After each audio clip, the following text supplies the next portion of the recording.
So I love talking about clean energy jobs because it's a really positive piece of the climate and energy debate, which is entirely right.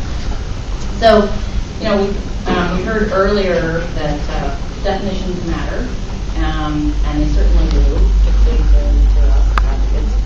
We, got captivated by the clean energy economy about 2 years ago, and have spent a lot of time trying to document the kind of promise and the growth and the jobs in the clean energy economy.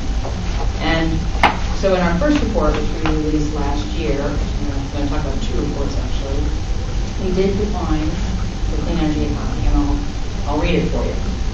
So in our definition, the clean energy economy generates jobs, businesses, and investments while expanding clean energy production, increasing energy efficiency, reducing greenhouse gas emissions, waste and pollution, and conserving water and other natural resources. So that's the first thing we did. Get together a panel of experts and define what is a job, investment, or business in clean energy. So as part of our report, taking that definition, we tried to do, or we completed, the first ever hard count of jobs, businesses, and investments in each and every state and across the country. Now, we used a very, very conservative definition. So, we've had a lot of conversation here today about indirect versus direct or multiplier. All of the jobs that I'm going to tell you about today are direct. The only businesses and jobs and investments that we counted were those that are a part of our earlier definition. So if you are a sustainability officer at Google, you are not counted. If you make ball bearings and 10% of your ball bearings go into wind turbines, we don't count you. Now that's not to say that it's not important to count indirect jobs or suppliers that help in the clean energy chain, but for our purposes, we just wanted a very hard count of jobs and businesses in the clean energy economy. So what did we find? Well, we'll go back to the definition one more time. So you'll see, we believe that the clean energy, energy efficiency, environmentally friendly production, these are categories that are going to expand over time, but they're not going to change. So what did we find?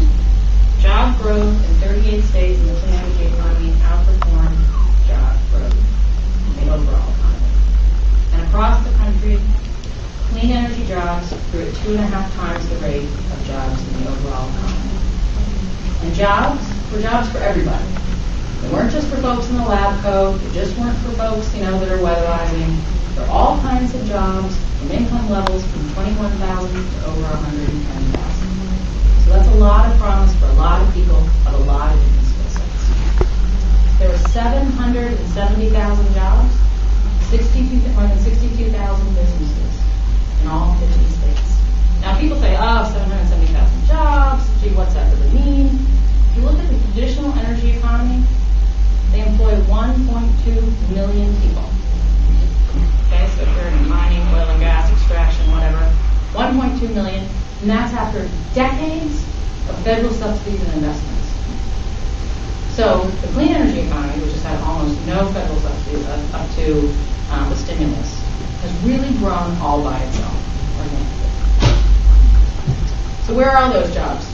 Well, as you can see, there are jobs in all 50 states, and you'd be surprised. So the 3 fastest growing states for clean energy jobs are in Oregon, Colorado, and Tennessee. And if you look at the map, you'll see, very interestingly,